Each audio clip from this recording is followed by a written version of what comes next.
Naga Sastra Sabu Inten, halaman 449 sampai halaman 471. Tetapi apa yang mereka saksikan adalah sama sekali tidak seperti yang mereka bayangkan. Kedua orang berpakaian mirip Maisojenar itu kemudian tampak berdiri tegak di atas kedua kaki yang renggang, sedang kedua tangan mereka bersilang dengan telapak tangan masing-masing di atas pundak seperti orang yang sedang bersemedi. Tetapi apa yang mereka lakukan itu hanya sesaat, tidak lebih dari sekedipan mata.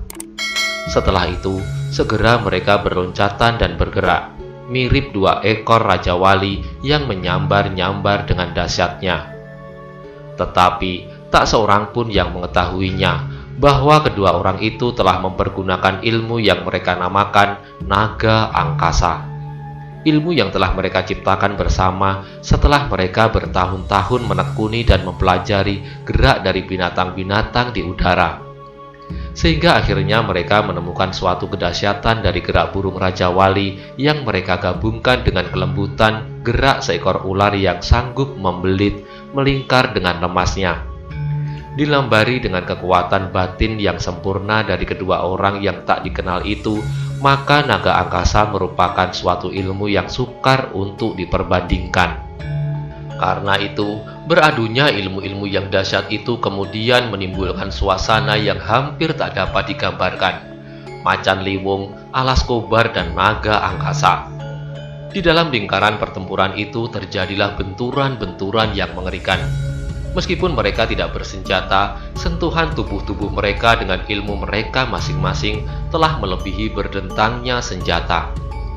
Ketika pertempuran itu kemudian bergeser semakin mendekati hutan, maka tampaklah pepohonan menjadi bergoyang-goyang oleh angin yang ditimbulkan karena gerakan-gerakan mereka yang sedang bertempur. Daun-daun kering berterbangan melebihi tiupan angin kemarau, kemudian disusul dengan kengerian yang memuncak. Tangan-tangan mereka yang tak dapat menyentuh lawan-lawan mereka yang dengan gerak yang tak dapat dicapai oleh mata biasa berhasil menghindar dan kemudian mengenai pepohonan menjadi roboh berantakan. Suaranya berderak-derak menggetarkan seluruh hutan di tepi rawa pening itu, disela oleh teriakan nyaring dan auman dahsyat si Marudra tua. Baik Maisojenar dan kawan-kawannya maupun Lowo Ijo beserta seluruh golongan hitam ketika menyaksikan kedahsyatan pertempuran itu kemudian seperti orang-orang yang melihat pertunjukan yang menakutkan. Pertempuran itu sendiri semakin lama menjadi semakin dahsyat. Sementara itu, bulan yang berjalan menyusur garis edarnya semakin lama menjadi semakin tinggi tergantung di langit yang bersih. Hanya sesekali mega putih seperti kapas berterbangan di muka wajahnya yang kuning pucat. Seperti wajah gadis yang ketakutan melihat pahlawannya sedang berjuang di antara hidup dan mati. Ketika bulan itu sudah melampaui titik puncak langit, terjadilah perubahan dalam keseimbangan pertempuran di hutan rawa pening. Kedua orang yang berpakaian mirip Maisojenar serta wajahnya yang disaput dengan warna merah dan hitam itu kemudian berpendapat bahwa apabila keringatnya semakin banyak mengalir akan hanyutlah warna-warna hitam dan merah di wajahnya. Maka dengan demikian pasti mereka akan dikenal oleh lawan-lawannya. Apalagi kalau pertempuran itu sampai menjelang fajar. Karena itu segera mereka mengeluarkan segenap ilmunya, kekuatan lahir dan batinnya. Naga angkasa itu semakin lama menjadi semakin garang setelah mendapatkan saluran yang lapang. Pasing-singan yang percaya kepada ilmunya alas kobar menjadi keheran-heranan dan gelisah. Ilmu yang dapat menghindarkan diri dari panasnya ilmu alas kobar yang melebihi bara api. Bahkan kadang-kadang ia terlibat dalam satu keadaan yang sangat berbahaya. Udara yang dingin seolah-olah meniup-niup dari segala arah dan melilit-lilit tubuhnya seperti ular. Sementara ia sedang berusaha menguraikan lilitan hawa dingin itu, tiba-tiba melayanglah lawannya dari udara dengan tangan yang mengembang siap menerkam lehernya. Untuk melawan serangan yang demikian, terpaksa ia mempergunakan pisaunya di tangan kiri dan aki kelabang sayuto di tangan kanan, dilambari dengan ilmu alas kobar. Beruntunglah Pasingsingan bahwa agaknya lawannya mengenal betapa saktinya kedua senjata itu, sehingga beberapa kali ia berhasil membebaskan diri dari serangan-serangan maut yang mengerikan itu. Simarudra pun diam-diam mengumpat dalam hati. Lawannya benar-benar seperti hantu yang menakutkan. Gerakan-gerakannya cepat tak terduga, sedang Aji Macan Liwung ternyata sampai sekian lama tak dapat menjatuhkannya. Karena itu ia menjadi semakin ganas dan beberapa kali mengaum keras. Namun, bagaimanapun juga, lawannya benar-benar seorang yang luar biasa, yang menyerangnya seolah terbang di udara. Tetapi, sekali-kali berguling dan tangannya mematuk seperti kepala ular mengarah ke bagian-bagian tubuhnya yang lemah. Benturan-benturan yang terjadi dalam pertempuran itu meyakinkan Simarudra bahwa lawannya pun memiliki kekuatan yang dapat menandingi kekuatan Macan Liwung. Karena itu ia menjadi gelisah, sebab sesudah Macan Liwung tidak ada lagi yang dapat dibanggakan. Sesaat lagi semakin jelaslah bahwa kedua orang yang berpakaian mirip dengan Maisojenar itu mempunyai beberapa kelebihan dari lawannya. Lawan Pasingsingan hampir dalam setiap geraknya dapat memotong gerakan-gerakan Pasingsingan, bahkan mendahuluinya. Karena itu, Pasingsingan menjadi semakin heran dan kebingungan. Tetapi, sama sekali ia tak dapat meraba-raba. Dari perguruan manakah ilmu yang diwarisi oleh lawan-lawannya yang aneh itu? Sebab, menilik beberapa geraknya, ia mengenal sumber-sumber yang bermacam-macam. Bahkan ada beberapa kemiripan dengan gerakan-gerakan dari perguruannya sendiri. Tetapi, ia juga melihat beberapa gerakan yang sesuai dengan dasar-dasar gerak peninggalan dari almarhum Ki Ageng Pengging Sepuh yang bersumber dari Ronggo Lawe yang dasar itu. Malahan ia melihat juga gerakan-gerakan hebat yang berasal dari almarhum Raden Gajah yang pernah dengan susah payah dipelajarinya namun sama sekali belum sempurna. Karena kegelisahan serta kebingungan itulah, maka Pasingsingan bertempur semakin lama semakin kehilangan keseimbangan. Meskipun kemarahannya menggelegak sampai kepala, namun tenaganya tidak dapat mengimbangi perasaannya. Sehingga semakin bernafsu ia mengalahkan lawannya, semakin hilanglah keseimbangan gerakannya. Agaknya demikian pula dengan Simarudra. Bagaimanapun ia berusaha dengan sekuat tenaganya yang diandalkan itu, namun ilmunya Macan Liwung memang berada di bawah kedahsyatan naga angkasa. Karena itu semakin lama Simarudra tua itu menjadi semakin terdesak mundur. Beberapa kali ia mencoba untuk mengadakan serangan-serangan yang membahayakan, tetapi usahanya selalu tidak berhasil. Ia menganggap bahwa selama ini tak seorang pun yang mampu mengatasi ilmunya yang mengerikan itu. Pandan Alas, Sora Dipayana, Titis Anganten yang mewarisi sebagian ilmunya Minak Jinggo dari Blambangan dan sahabatnya sendiri, Bugel Kaliki, yang terkenal itu pun setidak-tidaknya baru dapat menyamainya. Namun tiba-tiba sekarang, ia berhadapan dengan seorang yang tak dikenal yang dapat melebihi ketinggian ilmunya.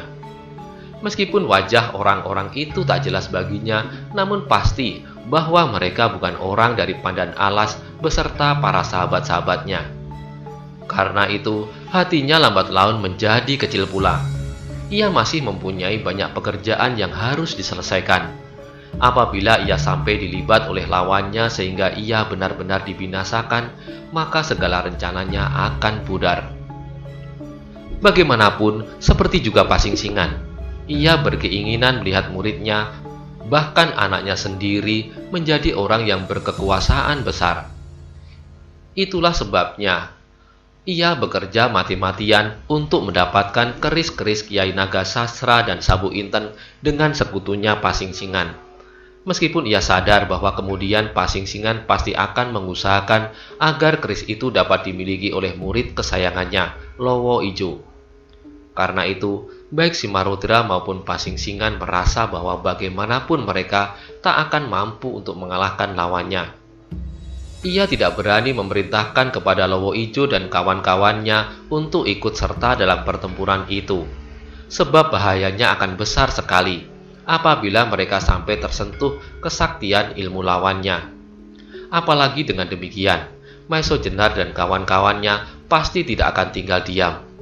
Karena itu, jalan yang sebaik-baiknya selagi masih berkesempatan adalah menarik diri. Mendapat keputusan itu, maka segera terdengarlah suara tertawa pasing-singan yang mengerikan.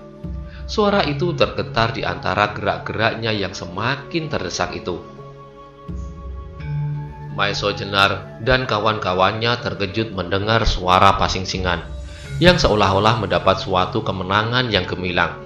Tetapi sebenarnya suara itu adalah suatu pertanda kepada Lowo Ijo dan anak buahnya untuk segera menghindarkan diri. Karena itu betapa kecut hati Lowo Ijo beserta anak buahnya melihat suatu kenyataan bahwa pasing-singan yang diagung-agungkan itu tidak dapat mengatasi lawan-lawannya. Maka tidak perlu diulang lagi. Lowo Ijo segera meloncat dan berlari sekencang-kencangnya menjauhi lawan-lawan pasing-singan. Disusul oleh Wadas Gunung, Carang Lampit, Cemara Aking, dan kawan-kawannya. Melihat Lowo Ijo dan para pengiringnya melarikan diri, tokoh-tokoh golongan hitam itu terkejut.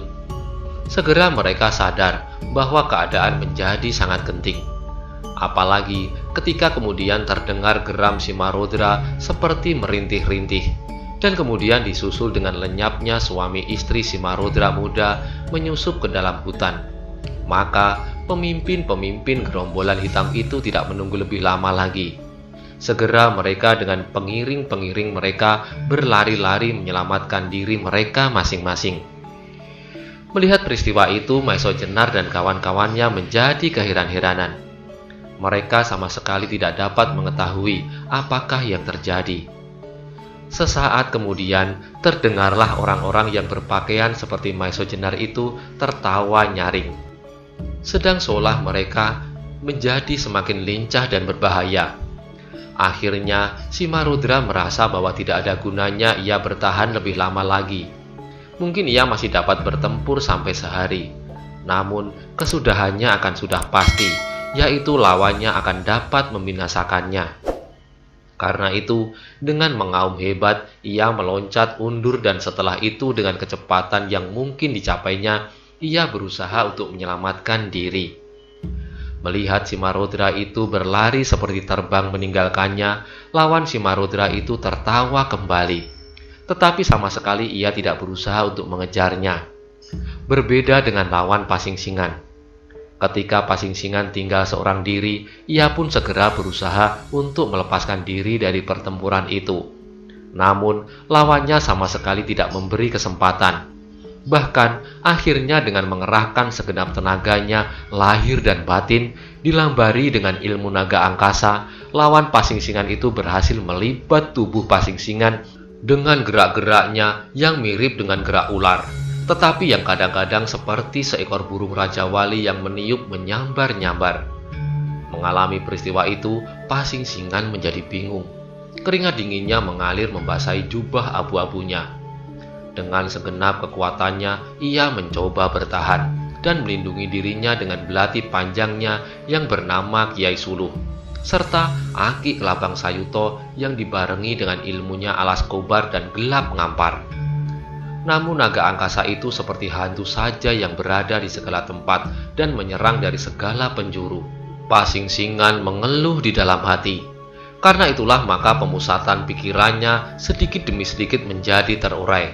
Sehingga dengan demikian daya kekuatan alas kobar serta gelap ngampar pun menjadi berkurang. Dalam keadaan yang demikian, tiba-tiba terasalah udara dingin sedingin air embun membelit di seluruh bagian tubuhnya, dibarengi dengan suatu teriakan dahsyat seperti teriakan burung Raja Wali yang sedang marah. Terasalah pundaknya dicengkam oleh tangan yang kuat seperti baja.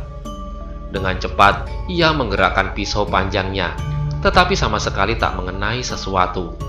Cepat ia mengulangi berkali-kali, tetapi yang ada di hadapannya bagaikan hantu yang dapat berkisar-kisar dengan cepatnya tanpa mengadakan gerakan sesuatu.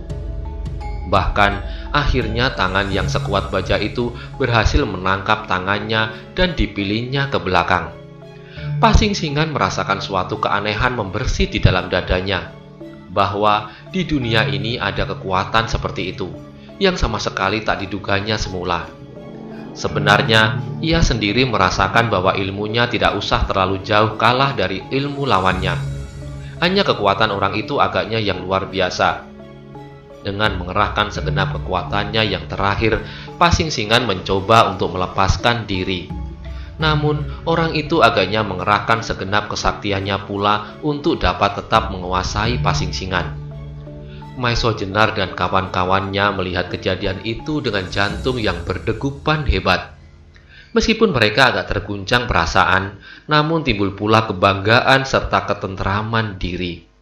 Mereka menyaksikan bahwa akhirnya Pasingsingan dapat dikalahkan. Tiba-tiba, dalam keremangan cahaya bulan mereka melihat tangan orang yang menangkap Pasingsingan itu bergerak cepat sekali, sehingga dalam sekejap di tangan itu telah berkilat-kilat cahaya sebuah keris yang agaknya tidak kalah hebatnya dari pisau belati panjang Pasingsingan.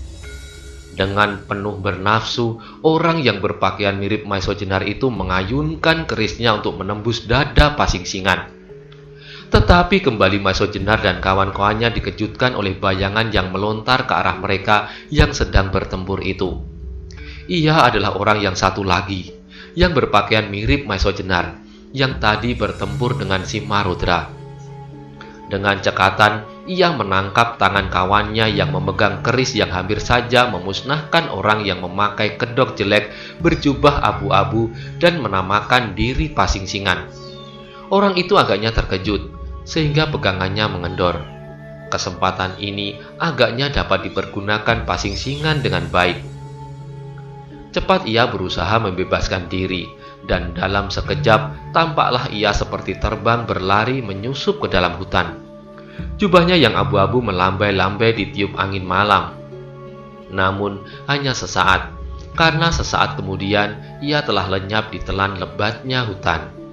Orang yang memegang keris yang hampir saja menyobek dada Pasingsingan itu memandang kawannya dengan mata yang bertanya-tanya. Rupa-rupanya ia menjadi sangat kecewa. Katanya, "Kakang, kenapa Kakang menahan aku pada saat Pasingsingan sudah diambang maut?" Kawan orang itu menarik nafas panjang.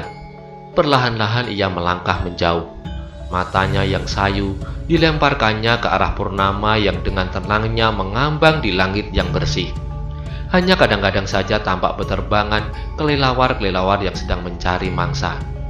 "Adi," terdengarlah orang itu berkata, "entahlah apa sebabnya, aku tidak dapat membiarkan Pasingsingan itu terbunuh. Mungkin masanya memang belum sampai." "Masihkah Kakang ingin melihat kejahatan-kejahatan berikutnya yang akan dilakukan oleh Pasingsingan?" desak yang lain. "Tentu tidak, Adi," jawabnya. "Tetapi apakah kata Bapak Guru nanti atas kematian Pasingsingan? Sebab bagaimanapun juga ia adalah muridnya pula. Apalagi sebenarnya letak kesalahan yang menyebabkan segala kejadian ini adalah aku sendiri.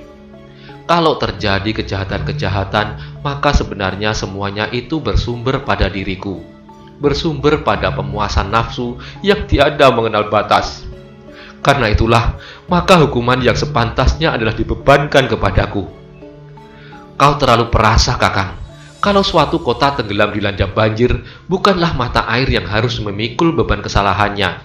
Sebab dari mata air itulah sawah-sawah mendapat air, serta kepentingan-kepentingan lain yang berguna. Meskipun karena mata air itu dapat timbul banjir, tetapi perkembangannya telah melampaui beberapa tingkatan yang tidak ada hubungannya.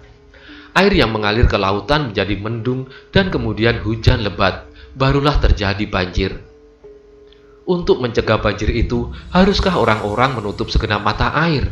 Seperti Kakang merasa bersalah kalau Pasingsingan berbuat kejahatan-kejahatan." Orang yang lain itu sama sekali tidak menjawab. Perlahan-lahan tampak orang itu mengangguk-anggukkan kepala. Tetapi pandangannya masih melekat pada bulan di langit.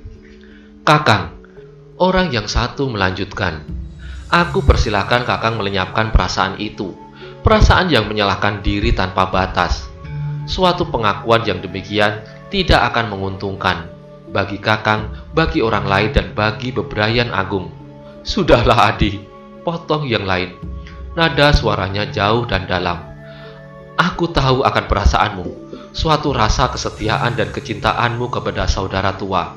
Namun barangkali Aku masih menunggu sampai guru memberikan izinnya. Maeso Jenar mendengarkan percakapan itu dengan seksama. Kecuali dirinya tak seorang pun yang mengerti siapakah kedua orang itu. Tetapi bagi Maeso Jenar, percakapan mereka cukup memberi penjelasan siapakah mereka berdua. Karena itu segera ia berlari dan berjongkok di hadapan mereka. Keempat kawan-kawannya meskipun tidak dapat mengerti siapakah mereka itu, namun sebagai ucapan terima kasih, mereka segera menirukan perbuatan Maeso Jenar. "Paman," kata Maeso Jenar, "perkenankanlah aku mengucapkan beribu-ribu terima kasih atas pertolongan Paman Panileng dan Paman Darba." Kedua orang itu yang memang sebenarnya adalah Panileng dan Darba menjadi agak terkejut mendengar nama-nama mereka disebut oleh Maeso Jenar. Maka terdengarlah Darba tertawa pendek. "Dari mana kau tahu tentang kami? Adakah warna-warna yang tersaput di wajah kami telah terhapus? Aku telah mengenal paman berdua, baik suara paman yang sebenarnya itu maupun persoalan-persoalan yang paman perbincangkan," jawab Maeso Jenar. "Memang, otakmu cemerlang seperti matahari musim kemarau," sahut Darba sambil tertawa kembali. "Bukankah begitu, Kakang?" Sambungnya kepada Panileng. Panileng mengangguk-anggukkan kepalanya. "Aku sudah mengira kalau kau akan berbuat itu, mengintip musyawarah orang-orang dari golongan hitam. Sadar atau tidak sadar, kau telah bermain-main api kembali. Karena itulah kami datang kemari. Beberapa waktu yang lampau, aku telah memperingatkan agar kau berhati-hati menghadapi orang-orang dari golongan hitam itu. Hampir saja kau binasa pada saat kau dikerubut oleh tokoh-tokoh hitam itu. Sekarang kau masuk ke dalam bahaya yang lebih besar lagi, di mana hadir si Marudra tua dan Pasingsingan." Maeso Jenar sama sekali tidak menjawab. Ia menundukkan kepalanya dalam-dalam. "Pamanmu Panileng terlalu hati-hati, Maeso Jenar," sahut Darba. "Mungkin karena umurnya yang telah lanjut, tetapi kira-kira pada saat mudanya melebihimu." "Mungkin," potong Panileng sambil tersenyum. "Memang anak-anak muda senang menyerempet-nyerempet bahaya.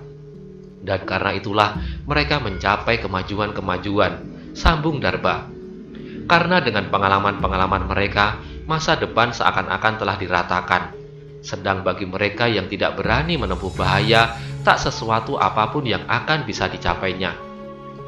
"Meskipun demikian," jawab Panileng, "segala sesuatu wajib diperhitungkan. Kalau kita berani menempuh bahaya, bukan berarti kita harus bunuh diri." "Maeso Jenar, kami datang kemari karena kami mencemaskan kau. Tetapi Adi Darba mengusulkan supaya kami membuat permainan ini dengan berpakaian mirip pakaianmu. Sebab kami tahu bahwa kau tidak pernah berganti pakaian, kecuali kalau pakaianmu satu-satunya itu sedang kau cuci." Semua yang mendengar kata-kata Panileng itu tersenyum. Maeso Jenar menjadi agak malu. Memang, ia sama sekali tidak mempunyai pakaian lain selain yang dipakainya. Kalau pakaian itu dicuci, terpaksa ia menunggu sampai kering. "Maksudku," sahut Darba, "salah seorang di antara kami yang mungkin dapat berbuat sesuatu mewakilimu. Dengan demikian tak seorang pun berani merendahkan kau lagi. Tetapi ternyata kau datang berlima, sehingga kami agak menemui kesulitan. Untunglah bahwa kami menemukan suatu cara untuk bermain-main dengan Pasingsingan. Sayang, Kakang Panileng menahan kerisku yang sudah melekat di dada Pasingsingan itu." Ki Panileng segera memotong. "Sudahlah Adi Darba, aku minta maaf kalau aku membuat kau kecewa. Sekarang yang penting adalah usaha untuk menemukan kembali keris yang hilang itu." "Maeso Jenar," sambung Panileng, "apakah kau tidak memperkenalkan sahabat-sahabatmu itu kepadaku?" Mendengar pertanyaan Panileng, Maeso Jenar seakan-akan disadarkan dari kekhilafannya. Segera ia mulai memperkenalkan satu persatu sahabat-sahabatnya yang telah bersama-sama melakukan suatu pekerjaan yang berbahaya. Dan kepada sahabat-sahabatnya, Maeso Jenar memperkenalkan Panileng dan Darba sebagai dua orang petani yang sakti, yang telah menolong jiwanya untuk kedua kalinya. Namun, sama sekali tidak disinggung-singgungnya bahwa Panileng itulah yang dahulu pernah mengenakan jubah abu-abu dan kedok yang kasar, dan yang menamakan dirinya Pasingsingan. Setelah mereka saling memperkenalkan diri, maka berkatalah Paniling, "Maisojenar, aku kira kerjaku untuk kali ini sudah selesai. Aku dan pamanmu Darba akan segera kembali. Tetapi pesanku, janganlah terlalu lama anak pungutmu kau tinggalkan. Sebab bagaimanapun juga banyaklah bahaya yang mengancam anak itu." Kembali Maisojenar seperti orang yang tersadar dari mimpi. Segera ia ingat kepada Arya, anak yang sampai sekarang masih menjadi buruan pamannya sendiri. Karena itu, tiba-tiba hatinya menjadi tidak tentram. Meskipun Arya kini telah berada di tempat yang jauh, namun mungkin saja orang-orang Lembu Soro akan sampai ke sana. Maka, setelah Paniling dan Darba pergi meninggalkan mereka, segera mereka mengadakan pembicaraan tentang pekerjaan-pekerjaan apa yang harus dilakukan oleh mereka masing-masing. Gajah Alit dan Paningron harus segera kembali ke Demak untuk melaporkan segala kejadian di tepi rawa pening itu. Melaporkan tentang kebenaran laporan mengenai adanya golongan hitam yang kuat dan berbahaya bagi ketenteraman negara. Dengan menyaksikan serta mengalami sendiri, Paningron serta Gajah Alit harus percaya bahwa orang yang bernama Pasingsingan dan Simarudra, tetua dari golongan hitam, termasuk orang yang tak dapat diabaikan. Meskipun jumlah orang-orang yang demikian itu tidak banyak. Demikianlah, maka segera Paningron dan Gajah Alit mohon diri. Maisojenar melepaskan mereka berdua dengan pesan agar untuk sementara dirinya jangan disinggung-singgung pula dalam laporan mereka. Sebab ia masih belum mempunyai keinginan untuk kembali ke Demak sebelum Naga Sasra dan Sabu Inten diketemukan. Juga Maisojenar mempergunakan kesempatan itu untuk menitipkan bukti-bukti tentang kebenaran alasan-alasan Gajah Soro, bahwa ia tidak mampu untuk mempertahankan kedua keris itu dari usaha-usaha golongan lain untuk memilikinya. Bagaimanapun hebatnya Gajah Soro yang pernah menerima hadiah pusaka sebuah tombak yang bernama Kiai Bancak, namun menghadapi orang-orang seperti Pasingsingan dan Simarudra, maka Gajah Soro tidak lebih dari seorang anak-anak yang baru saja dapat berjalan. Dalam pada itu, Wiraraga pun minta diri untuk kembali ke Wanakerta bersama-sama dengan Kidalang Mantingan. Tetapi sebelum mereka berangkat, Maisojenar minta kepada Kidalang Mantingan untuk membantu mengawasi tanah perdikan Banyu Biru. Dalam kedudukannya sebagai seorang dalang, maka ia akan lebih leluasa bergerak di mana saja. Maka setelah segala pembicaraan selesai, berpisahlah mereka, masing-masing ke arah tujuan masing-masing. Gajah Alit dan Paningron kembali ke Demak, Wiraraga dan Mantingan ke Wanakerta lewat Banyu Biru. Sedangkan Maisojenar harus segera kembali kepada Aryo Saluko yang telah beberapa hari ditinggalkan seorang diri, dan hanya dititipkan kepada para tetangga yang baik hati. Mengingat kata-kata Ki Paniling, hati Maisojenar tiba-tiba menjadi berdebar-debar. Memang sebenarnya lah pasti Lembu Soro tetap akan berusaha untuk membunuh Arya. Sebab sepeninggal Gajah Soro, Aryalah yang paling berhak atas tanah perdikan Banyu Biru. Sedang apabila Arya ini dilenyapkan, maka keturunan Soro di Poyono tidak ada lain tinggal Lembu Soro seorang diri. Dengan demikian, maka Banyu Biru dengan sendirinya akan jatuh ke tangan orang itu. Mengingat hal itu semuanya, maka segera Maisojenar mempercepat langkahnya untuk dapat segera sampai ke rumah di mana Aryo ditinggalkan. Di perjalanan pulang itu, hati Maisojenar menjadi tidak tentram. Ia telah menyatakan kesanggupannya kepada Gajah Soro untuk memelihara anak itu, serta mendidiknya dan mengajarinya dalam olah kanuragan, sehingga anak itu kelak dapat menjadi orang yang berguna. Ketika burung-burung menyambut fajar yang segar dalam belayan angin pagi yang bertiup halus dari pegunungan serta melintasi lembah-lembah, Maisojenar masih tetap berjalan cepat-cepat. Seakan-akan kesegaran fajar itu tak terasa baginya. Namun meskipun demikian, sinar matahari pagi yang memancar cerah dapat menimbulkan perasaan yang cerah pula. Karena itu Maisojenar mempercepat langkahnya. Karena perasaannya yang kecemasan, ia sama sekali tak dipengaruhi oleh kelelahannya. Demikianlah, seharian Maisojenar berjalan terus. Hanya sekali dua ia berhenti untuk mencari sumber air.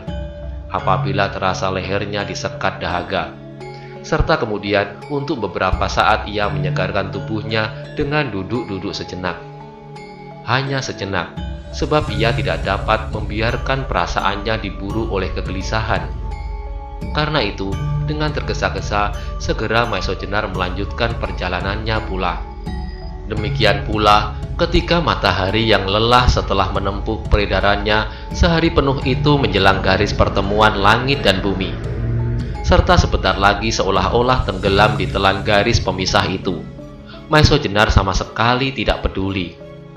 Meskipun perlahan-lahan karena gelapnya malam kemudian mentakbiri bumi, Maisojenar tetap berjalan terus di bawah sinar bulan yang baru saja lewat purnama penuh. Maka di pertengahan malam, Maisojenar melihat cahaya pelita yang berpancaran di sebuah dusun yang kecil. Itulah desa di mana Arya ditinggalkannya. Melihat nyala pelita yang seolah-olah melambai-lambai meneriakkan nama Arya Saloko, hati Maisojenar menjadi berdebar-debar. Meskipun Saloko itu bukan sanak dan bukan kadang, namun telah dianggapnya sebagai anak sendiri. Apalagi mengingat segala pesan-pesan dari Gajah Soro, maka pertanggungjawaban anak itu seluruhnya ada padanya. Tetapi semakin dekat Maisojenar dengan desa itu, hatinya menjadi semakin gelisah. Rasa-rasanya ada sesuatu yang tidak menyenangkan. Ia seakan-akan mendapat suatu firasat yang tidak baik. Demikianlah, dengan gelisah dan setengah berlari, Maisojenar memasuki desanya yang kecil, yang biasanya selalu diliputi oleh suasana tentram dan damai. Tetapi pada malam itu tampaklah beberapa kesibukan yang aneh. Dari jarak yang semakin dekat, Maisojenar melihat beberapa orang berjalan cepat-cepat dengan membawa obor. Dan yang lebih mengejutkan lagi, mereka menuju ke sebuah gubuk kecil di sudut desa itu. Itulah rumah yang dibangunnya, serta ditinggalinya bersama-sama dengan Arya. Dengan berlari-lari kecil, Maisojenar melintas pematang untuk segera dapat sampai ke rumahnya. Demikian ia sampai ke ambang pintu, demikian semua mata memandanginya dengan keheranan. Seolah-olah tidak sewajarnya lah kalau ia datang pada malam itu. Baru sesaat kemudian, seorang di antara mereka dapat menguasai dirinya. "Anak Mas Maisojenar, marilah, duduklah, mari duduk dahulu," katanya. Hati Maisojenar sama sekali tidak enak mendengar kata-kata itu. Kata-kata yang mengandung perasaan yang iba. Apalagi ketika ia memandangi setiap wajah yang berada dalam rumah itu, Arya Saloko tidak ada. Sekali lagi, ia meneliti setiap orang yang berada di dalam ruangan gubuknya. Namun Arya Saloko tetap tidak tampak. Tiba-tiba, berdesirlah jantung di dalam dadanya. Dan dengan suara yang bergetar, ia bertanya, "Di manakah anakku, Arya Saloko?" Serentak semua mata memandang kepadanya dengan pandangan penuh iba. Salah seorang di antaranya setelah beberapa lama baru dapat menjawab pertanyaan itu dengan kata yang terputus-putus. "Angger, duduklah dahulu, nanti kami kabarkan di mana anakmu berada." Mendengar jawaban itu, Maisojenar menjadi semakin gelisah. "Di manakah Arya Saloko?" desaknya. "Angger," jawab yang lain, "maafkanlah kami sebelumnya bahwa kami tidak dapat memenuhi harapan Angger untuk melindungi anak itu. Baru tadi hal itu terjadi ketika beberapa orang bersenjata datang ke rumah ini menjelang senja. Dengan kekerasan mereka membawa Arya. Kami telah berusaha menggagalkan maksud mereka, tetapi kami adalah petani-petani yang tak berarti seperti kau juga. Karena itu kami sama sekali tidak berdaya untuk menahannya." Tiba-tiba darah Maisojenar menggelegak hebat. Jantungnya berdentang menggoncangkan dada. Matanya yang sayu karena kelelahan berubah seperti bara api. "Duduklah, Ger," kata yang lain pula. "Biarlah kita bicarakan bagaimana caranya untuk dapat mencari anakmu itu." Tetapi Maisojenar sudah tidak dapat mendengar kata-kata itu. Matanya yang membara itu sesaat beredar ke wajah-wajah para petani kecil yang baik hati serta ramah tamah. Hanya sesaat, sebab sekejap kemudian seperti orang kehilangan akal, Maisojenar meloncat berlari keluar halaman. Beberapa orang memburunya sambil berteriak-teriak, "Tunggulah Angger, tunggulah!" Maesho Jenar tertegun sejenak. Ia menjadi agak bingung kemana arah yang harus dianut kalau ia mau menyusul Arya. Lalu katanya hampir berteriak, "Kemanakah anak itu dibawa?" Beberapa orang jadi ragu-ragu, namun salah seorang menjawab pula, "Mereka dibawa ke arah timur melalui jalan di sebelah desa kami itu." Maesho Jenar tidak menunggu kata-kata itu berakhir. Segera ia meloncat dan berlari kencang-kencang ke arah yang ditunjukkan oleh tetangga-tetangganya. Lamat-lamat ia masih mendengar orang-orang itu berteriak, "Angger, kembalilah! Mereka adalah orang-orang perkasa dan bersenjata. Kita cari akal untuk mengambil anak itu, tetapi jangan dengan kekerasan." Namun, bagi Maesho Jenar suara-suara itu tidak lebih dari suara berdesirnya daun-daun kering yang rontok oleh angin malam yang kencang. Karena itu, justru ia mempercepat larinya seperti orang yang kehilangan akal. Semakin lama semakin cepat. Sesaat kemudian Maesho Jenar sampai ke padang rumput yang luas. Di sana-sini terdapat batu padas. Di bawah cahaya bulan yang hampir penuh, Maesho Jenar dapat memandang ke arah yang agak jauh. Tetapi matanya yang tajam tak dapat menangkap apapun kecuali puntuk-puntuk yang seolah-olah gelembung-gelembung yang tumbuh dari dalam tanah yang sedang mendidih. Ia bertambah cemas. Bagaimanakah keadaan Arya Saloka? Apakah ia dibawa ke padang rumput itu atau kemana? Dalam kebingungan itu, Maesho Jenar mencoba mengamat-amati tanah-tanah di sekitarnya. Kalau-kalau ia menemukan sesuatu sebagai petunjuk. Tiba-tiba, ia melihat rumput-rumput liar di padang rumput itu rebah searah. Tampaknya jelas, bekas sesuatu yang diseret di atas rumput itu. Hati Maesho Jenar kemudian berdebar-debar. Apalagi ketika kemudian ia melihat warna yang kehitam-hitaman di atas rumput yang mewarnai jari-jarinya pula. Darah. Adakah darah ini darah Arya Saloka? Hati Maesho Jenar kini benar-benar mendidih.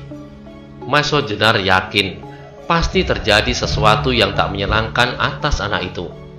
Maka, seperti digerakkan oleh tenaga gaib, Maesho Jenar berlari lebih cepat lagi, sehingga tampaknya seperti bayangan malaikat yang melayang-layang di atas padang rumput yang luas.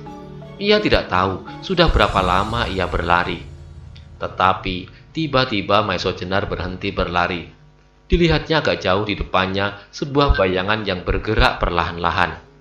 Apalagi ketika dilihatnya bayangan itu adalah seorang yang sedang mendukung sesuatu. Cepat Maesho Jenar menyelinap ke belakang sebuah puntuk. Serta dengan hati-hati, ia mendekati bayangan yang berjalan semakin lama semakin cepat. Ketika jarak orang itu sudah dekat, serta dapat dicapainya dengan jelas oleh matanya yang tajam, perasaan Maesho Jenar tertolak hebat. Yang didukung oleh orang itu tidak lain adalah Arya Saloka. Karena itu segera darahnya bergelora. Ia sama sekali belum pernah mengenal orang itu. Maka segera ia mengambil kesimpulan bahwa orang itu adalah salah seorang yang melarikan Arya. Perasaan Maesho Jenar segera menghubungkan kejadian itu dengan Lembu Soro. Tidak mustahil bahwa kejadian-kejadian ini adalah atas perintahnya. Melihat hal itu, Maesho Jenar tidak dapat mengendalikan diri lagi. Seperti kilat, ia meloncat dari tempat persembunyiannya sambil berteriak, "Hai orang yang mengendalikan kejantanan diri, letakkan anak itu dan marilah kita membuat perhitungan." Orang itu terkejut. Dengan tangkasnya, ia memutar tubuhnya. Ketika ia melihat Maesho Jenar sudah siap untuk menyerang, perlahan-lahan anak yang dalam dukungannya itu diletakkan. Agaknya ia menjadi curiga pula. Karena itu segera orang itu pun mempersiapkan dirinya. Tetapi belum lagi ia bertanya sesuatu, Maesho Jenar sudah tidak dapat lagi menahan diri. Seperti taufan yang dahsyat, ia segera menyerang lawannya. Namun agaknya lawannya pun bukanlah orang yang dapat direndahkan. Dengan cepat ia berhasil menghindari serangan Maesho Jenar. Bahkan dalam saat yang tidak lebih dari sekejap mata, ia sudah siap untuk membalas serangan itu. Segera terjadilah suatu pertempuran yang hebat. Serangan Maesho Jenar datang seperti mengalirnya ombak yang digerakkan oleh taufan yang dahsyat. sedang lawannya tidaklah kurang dari batu karang yang kokoh kuat. Bahkan tidak jarang pula orang itu berhasil mengadakan serangan-serangan balasan yang sangat berbahaya. Tangannya dapat bergerak-gerak dengan cepat serta tak terduga. Agaknya mereka berdua memiliki ilmu yang seimbang. Setelah mereka bertempur beberapa saat, ia menjadi keheran-heranan di dalam hati. Kalau orang ini orang Pamingit, sangatlah mustahil. Ia sudah dapat mengukur kekuatan Lembu Soro yang dianggap orang terkuat di daerahnya. Sedang orang ini memiliki beberapa kelebihan daripada kepala daerah perdikan itu. Tetapi kemungkinan yang lain adalah Lembu Soro minta bantuan kepada orang lain dengan imbalan yang tinggi. Sebab hal yang demikian tidaklah mustahil dilakukan oleh orang itu. Mendapat pikiran yang demikian, hati Maiso Jenar menjadi semakin panas. Karena itu serangannya menjadi semakin dahsyat pula. Sehingga dengan demikian lawannya harus berjuang lebih keras lagi untuk dapat menyelamatkan dirinya. Demikianlah terjadi suatu pertempuran yang dahsyat di antara dua orang perkasa. Tandang Maiso Jenar semakin lama semakin garang, terdorong oleh suatu perasaan bertanggung jawab terhadap Arya, yang berarti terhadap masa depan Banyu Biru. Tetapi lawannya pun menjadi semakin garang pula. Mereka saling menghantam, saling menyerang dengan hebatnya. Ketika Maiso Jenar mendapat kesempatan, dengan segenap kekuatan tangannya menghantam dada lawannya. Demikian kerasnya sehingga lawannya terdorong beberapa langkah dan kemudian jatuh terlentang. Maiso Jenar tidak mau kehilangan kesempatan. Cepat ia meloncati lawannya yang belum sempat bangun. Tetapi tiba-tiba terasa perutnya muak sekali, dan dengan kerasnya ia terlempar. Agaknya perutnya telah terkena dengan kerasnya tendangan lawannya. Untuk beberapa saat, Maiso Jenar kehilangan keseimbangan. Ketika ia telah berhasil berdiri tegak kembali, sebuah pukulan yang tepat mengenai rahang kanannya. Kembali ia terdorong ke belakang sampai punggungnya melekat pada sebuah puntuk padas. Lawannya dengan cepat memburunya dan sebuah pukulan tangan kiri melayang dengan kerasnya. Maiso Jenar tidak mau rahang kirinya dikenai pula. Cepat ia memutar tubuhnya sambil merendahkan dirinya. Tangan kiri lawannya itu berdesing dengan kerasnya disertai dengan sambaran angin yang mengejutkan. Pada saat itulah kaki Maiso Jenar melayang ke lambung orang itu. Terdengarlah sebuah keluhan tertahan dan orang itu terlempar beberapa langkah. Cepat ia melangkah maju dan beberapa kali tangannya berhasil menghantam lawannya sehingga lawannya itu jatuh berguling. Melihat lawannya jatuh, Maiso Jenar segera meloncat maju. Tetapi langkahnya segera terhenti ketika dengan lincahnya pula orang itu telah menyerang kembali ke arah dadanya. Dengan tangkas Maiso Jenar membalas ke arah pelipisnya. Tetapi orang itu pun tidak mau dikenai pukulan Maiso Jenar. Cepat ia merendahkan diri dan sebuah hantaman yang kuat tepat mengenai perut Maiso Jenar. Sekali lagi, perut itu terasa muak dan seolah-olah isinya bergelut di dalamnya. Untunglah Maiso Jenar telah mengalami masa penggemblengan baik jasmania maupun rohania, sehingga dengan memusatkan segala tenaganya tetap tegak. Ketika lawannya sekali lagi akan mengulangi serangannya, Maiso Jenar berhasil mendahului dengan sebuah tendangan yang dahsyat mengenai wajah orang itu, sehingga orang itu terlempar beberapa langkah. Namun demikian ia terjatuh, demikian ia berusaha untuk tegak kembali. Dari sudut bibirnya melelehlah cairan berwarna merah, darah. Ketika tangannya mengusap darah itu, serta dirasanya cairan yang hangat, maka orang itu menjadi marah sekali. Matanya segera menyala seperti api. Bibirnya tampak bergetar-getar, namun tak sepatah kata yang terdengar. Tiba-tiba dari wajahnya yang membara itu memancar perasaan dendam tiada taranya. Cepat orang itu menjulur lurus ke depan. Melihat sikap itu, Maiso Jenar terkejut. Ia pernah mendengar dari gurunya tentang sikap yang demikian. Suatu sikap pemusatan pikiran dan perasaan untuk memancarkan suatu ilmu yang dahsyat. Tetapi Maiso Jenar sama sekali tidak sempat untuk mengingat-ingat lebih lama lagi. Sebab apabila ia terlambat menjaga diri, maka akibatnya tidak dapat dibayangkan. Karena itu cepat-cepat ia memusatkan segala tenaga lahir dan batin, mengatur peredaran pernafasannya.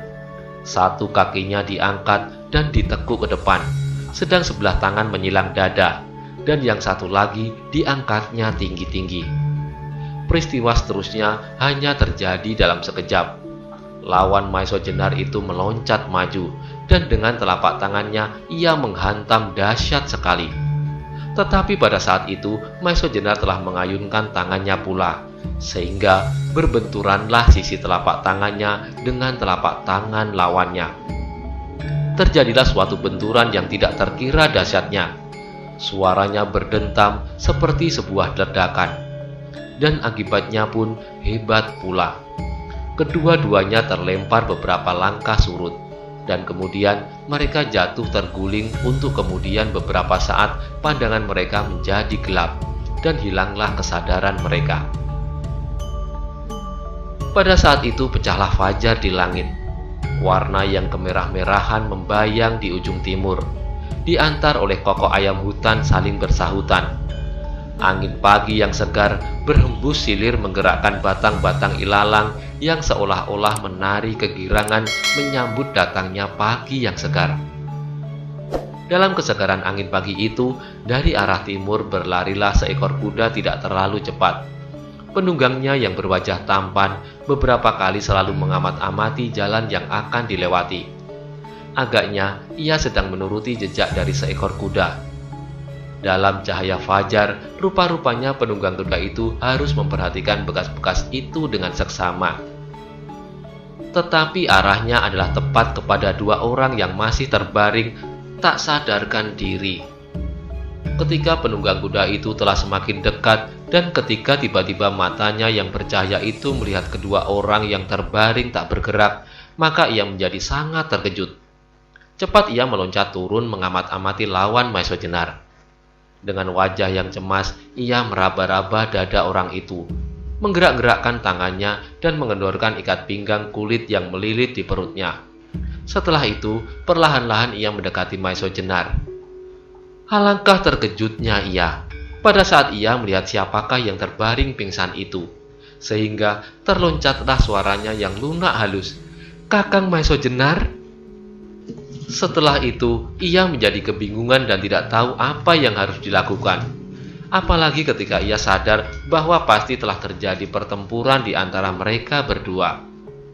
Dalam kebingungannya, penunggang kuda itu melihat Maesho Jenar mulai bergerak-gerak. Tanpa disengaja, ia meloncat selangkah maju. Tetapi pada saat itu pula ia melihat orang yang lain bergerak-gerak pula, sehingga tanpa sadar ia mendekatinya pula. Sesaat kemudian, tampaklah mereka berdua telah dapat mengangkat kepala masing-masing, meskipun pandangan mereka masih berputar-putar. Tetapi demikian mereka saling memandang, maka dengan sisa kekuatan mereka, segera mereka bangkit dan siap untuk bertempur kembali, meskipun mereka belum dapat berdiri tegak. Untunglah bahwa orang ketiga itu sempat memisahnya. Mendengar suara orang ketiga yang halus, Maesho Jenar terkejut bercampur heran. Pandangannya bergerak-gerak berganti-ganti ke arah kedua orang yang berada di hadapannya. Dalam cahaya matahari pagi yang sudah semakin jelas, Maesho Jenar dapat melihat kedua-duanya dengan terang. Yang seorang adalah seorang laki-laki yang perkasa, bertubuh tegap kekar, berwajah cakap, serta berpakaian bagus. Beberapa macam perhiasan melekat pada pakaiannya yang sudah menjadi kotor. Tetapi yang paling menggetarkan adalah orang yang satu lagi. Meskipun orang itu berpakaian sederhana, tetapi dari wajahnya memancar cahaya yang menyilaukan mata Maesho Jenar. Ketika orang itu menyapanya, darah Maesho Jenar serasa berdesir lebih cepat. "Kakang Maesho Jenar, apakah yang telah menyebabkan Kakang bertengkar dengan Kakang Sarayuda?" Mendengar pertanyaan itu, Maesho Jenar menundukkan kepalanya. Melihat wajah orang yang disebut Sarayuda itu, tiba-tiba Maesho Jenar meragukan tuduhannya, bahwa orang itu menjadi suruhan Nembusoro untuk membunuh Arya. Karena Maiso Jenar beberapa lama tidak menjawab, maka terdengarlah suara Sarayuda. Masih dengan nada kemarahan. "Kau kenal dia, Budak Wangi?" Orang yang dipanggil Budak Wangi itu menganggukkan kepalanya. "Ya, aku kenal orang itu, Kakang. Seperti aku mengenal Kakang Sarayuda," jawabnya. Mendengar jawaban Budak Wangi, Sarayuda bertambah tidak senang. "Di mana dan kapan kau mengenal orang ini?" Budak Wangi tidak menjawab pertanyaan itu. Tetapi kepada Maiso Jenar ia berkata, "Kakang, marilah Kakang Maiso Jenar aku perkenalkan dengan Kakang Sarayuda." Mendengar ajakan Budak Wangi, perasaan Maiso Jenar menjadi bertanya-tanya. Apakah hubungan antara Budak Wangi dengan Sarayuda? Sebaliknya, Sarayuda yang masih dipengaruhi oleh kemarahannya menjadi agak bingung. Agaknya Budak Wangi merasakan kekakuan suasana. Maka ia menjelaskan, "Kakang Maiso Jenar, Kakang Sarayuda adalah murid Eyang Pandan Alas." Mendengar keterangan itu, hati Maiso Jenar berdebar tak karuan. Kalau demikian, ia telah berbuat suatu kesalahan. Mustahilah kalau murid Pandan Alas telah berbuat suatu kejahatan. Perlahan-lahan, matanya beredar ke arah Aryo terbaring, dan perlahan-lahan didekatinya anak itu. Anak tempat menumpahkan segala harapan masa depannya. Karena ia sendiri sampai saat itu belum mempunyai gambaran sesuatu tentang kelanjutan dari perguruannya, maka ia telah berbuat suatu kesalahan. Sambil meraba-raba tubuh Arya, Maiso Jenar mengangguk hormat kepada Sarayuda. "Barangkali aku telah berbuat kesalahan. Karena itu, aku minta maaf sebesar-besarnya. Aku adalah Maiso Jenar, murid dari almarhum Kiai Ageng Pengging Sepuh," katanya. Mendengar pengakuan Maiso Jenar, Sarayuda menjadi terkejut pula. Di samping pertanyaan-pertanyaan yang bergelut di dalam dadanya. Kalau orang itu murid almarhum Kiai Pengging Sepuh, seperti yang pernah didengar dari gurunya, lalu apakah sebabnya ia demikian saja menyerangnya tanpa sebab? Belum lagi Sarayuda bertanya, terdengar Maiso Jenar melanjutkan, "Tuan, sebenarnya aku tadi telah meraba-raba. Menilik sikap Tuan, pastilah Tuan ada hubungannya dengan salah seorang sahabat almarhum guruku. Tetapi aku sama sekali tidak mendapat kesempatan untuk mengingat-ingat. Baru kemudian, setelah Adi Budak Wangi mengatakan bahwa Tuan adalah murid Ki Ageng Pandan Alas, aku jadi teringat kepada cerita guruku, bahwa sikap yang demikian tadi adalah sikap khusus perguruan Ki Ageng Pandan Alas dengan sebutan Aji Cundamani." Wajah Sarayuda kini telah mengendor, namun matanya masih mengandung bermacam-macam pertanyaan. "Aku pun kemudian tahu pula bahwa Tuan telah melawan Aji Cundamani dengan Aji yang terkenal, Sosro Birowo. Untunglah bahwa aku tidak lumat karenanya." "Ah, jangan merendahkan diri Tuan," sahut Maiso Jenar. "Cundamani adalah suatu kekuatan yang tiada taranya. Tetapi apakah sebabnya Tuan menyerang aku tanpa sebab? Sedang aku lagi berusaha menyelamatkan jiwa anak itu," tanya Sarayuda kemudian. Tiba-tiba wajah Maiso Jenar menjadi pucat. Maka dengan gugup ia bertanya, "Tuan sedang berusaha menyelamatkan jiwa anak ini?" "Demikianlah," jawab Sarayuda. "Ketika aku sedang menikmati kesejukan malam di padang ilalang ini, aku mendengar jerit anak itu. Ketika aku mendekatinya, maka aku melihat seorang anak sedang diseret dan disiksa oleh 3 orang yang tak mengenal peri kemanusiaan. Akhirnya, aku terpaksa membunuh ketiga orang yang tidak mau mendengarkan peringatanku. Bahkan, mereka telah mencoba untuk membunuh anak yang sudah pingsan itu." Mendengar cerita itu, Maiso Jenar menjadi semakin pucat. "Kalau demikian, Tuanlah yang telah menyelamatkan jiwa anak itu. Kalau demikian, maka dengan menyerang Tuan, aku telah berbuat kesalahan yang berlipat-lipat. Sebab aku mengira bahwa Tuan telah mengambil anakku itu dari rumahku." Sarayuda mengangguk-anggukkan kepala. Sekarang ia sedikit banyak telah dapat mengetahui duduk perkaranya. Kenapa Maiso Jenar langsung menyerangnya pada saat ia sedang mendukung anak yang pingsan itu? "Agaknya Tuan telah salah sangka," katanya. Maiso Jenar menjawab lirih, "Benar Tuan, aku terlalu tergesa-gesa karena kecemasanku akan nasib anakku." "Siapakah anak itu?" tanya Budak Wangi yang memperhatikan percakapan kedua orang itu dengan seksama. "Aryo Saloko," jawab Maiso Jenar. Ia adalah putra Kakang Gajah Soro, kepala perdikan Banyu Biru yang juga cucu Paman Soro Dipoyono. Aku pernah mendengar nama itu dari Bapak Pandan Alas, sahut Sarayuda.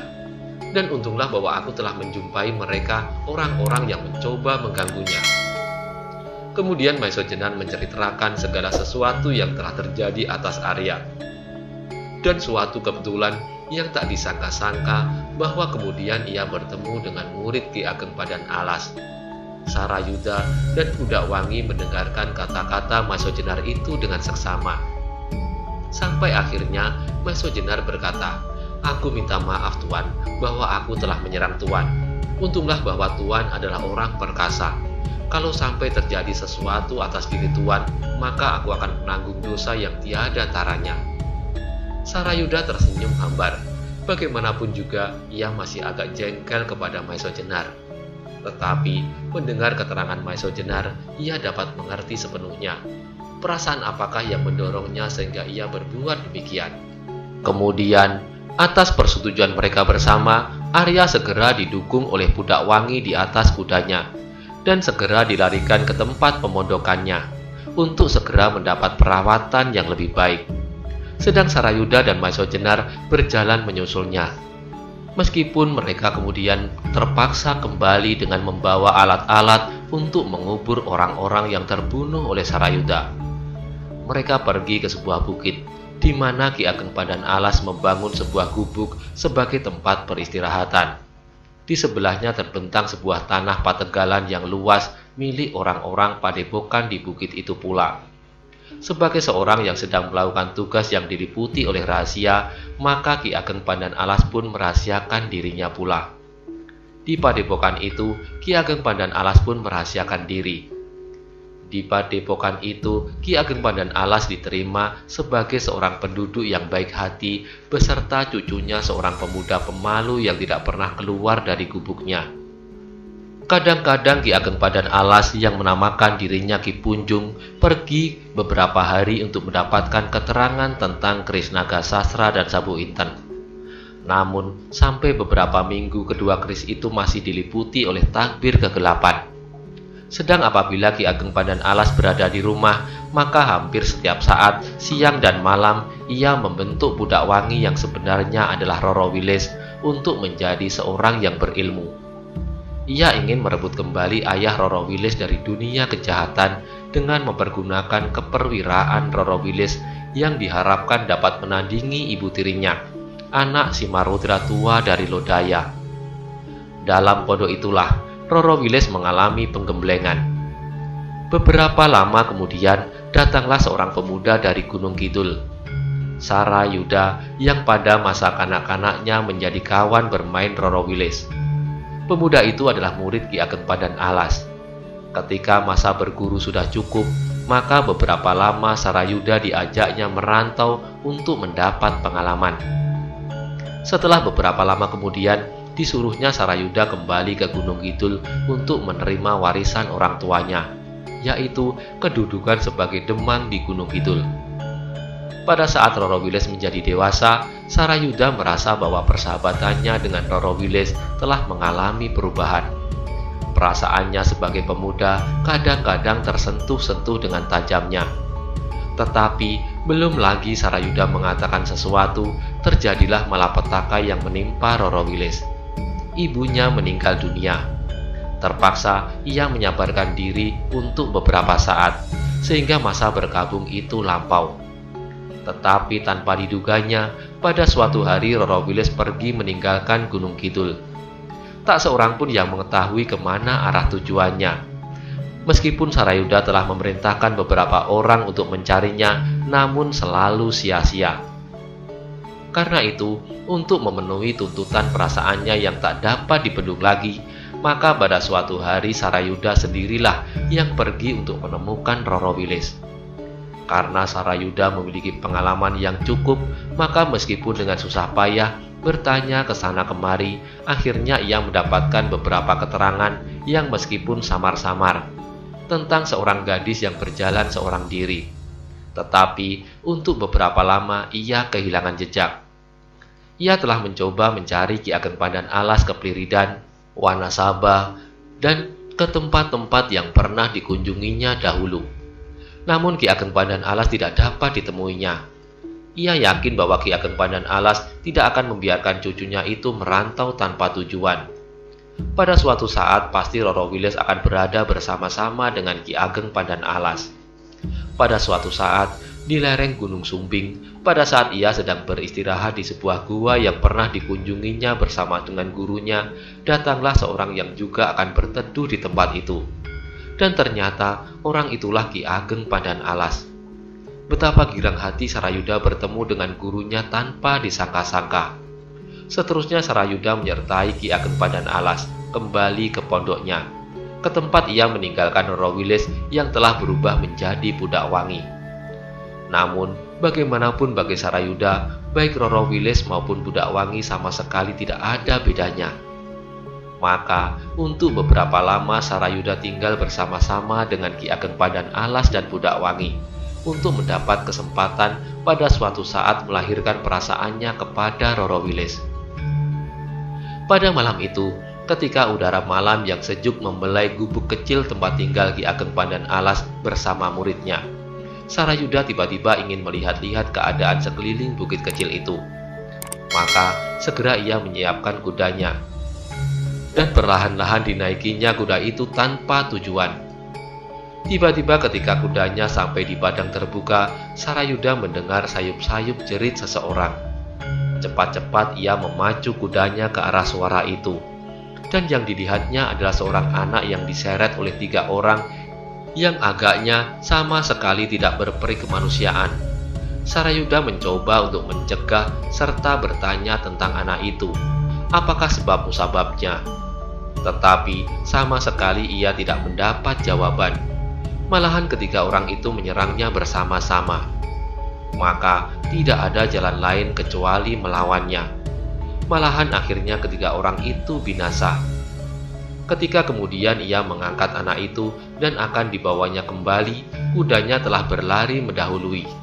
Kemudian tanpa diduga-duganya datanglah Maiso Jenar menyerangnya, sehingga mereka harus bertempur hampir separuh malam.